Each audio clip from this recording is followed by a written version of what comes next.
Hey everybody, Goldsmith here for our light and a match video. Today we are harvesting our seed from our donor sites that we're going to redistribute to other land that we've done some forestry timber clearing on. So I was just going to go over how we collect seed from the donor sites and kind of the machines and tools that we use. So behind me here is a tractor. And there's a flail vac on the front end loader there.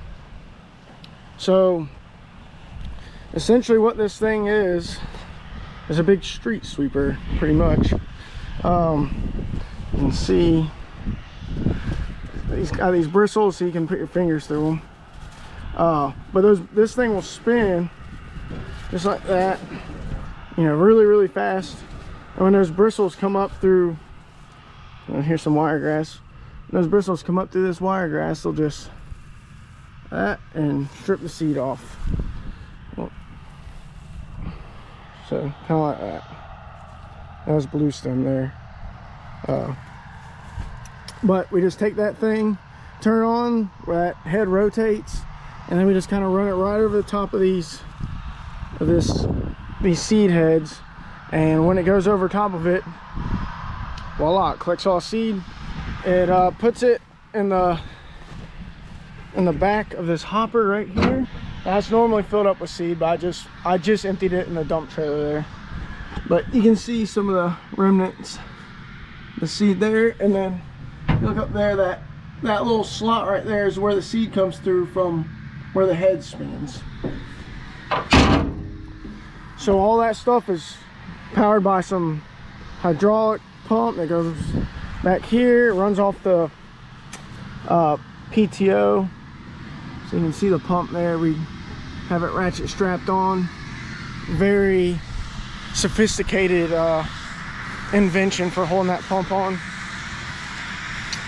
And then we take it over here to our dump trailer. So we've collected this in probably, I don't know, probably an hour. But we've got 2 flail vacs going. So we have Blake on the John Deere over there, and then I'm on this little Kubota, and we got to put a tarp over it because if the wind blows too hard, it'll blow all your seed out, and there goes all your hard work. So when we get back to the shop, I'll show you all of our seed collection that we've done so far this year. I have no idea how much weight it is, but it is a good amount. We have about 70 acres to plant, so that would mean we need about 700 pounds of seed to plant that 70 acres, 10 pounds per acre. And I think we're gonna well exceed that, hopefully. This will be I think we have one more field left, and then we have a couple sand hills we could pick from. But yeah, that's the process. It's nothing too complicated. I think people just haven't seen it. The more complicated part is the timing of the seed.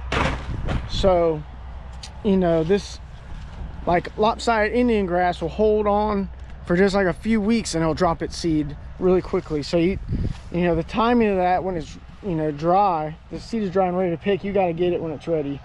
So that means if you're working weekends, or, you know, we've done this at night a few times, then that's what you got to do.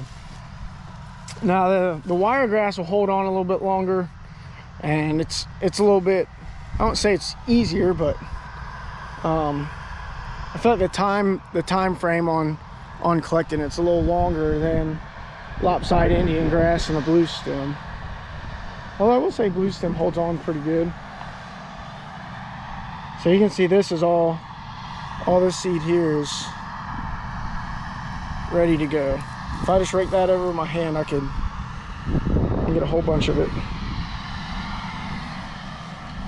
So that's what we've been doing at the preserve. We've been collecting seed and putting it in the shop, which I'll go back in there and show here in a second, and show you what we've gotten so far.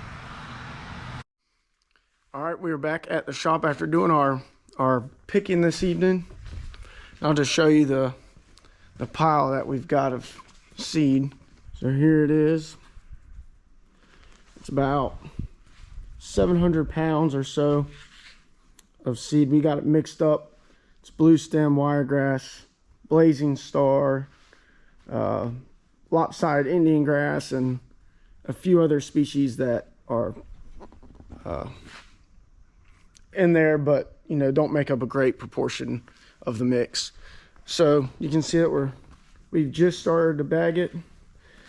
We got 4 or 5 bags here. I wanted to make the video before we got it all bagged, get the video of the actual pile. You can see it takes up about 2 bays of our shop there.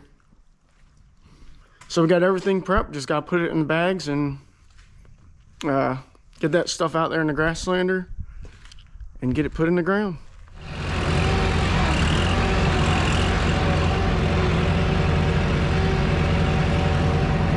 So thanks for tuning in and watching, and we'll see you next month.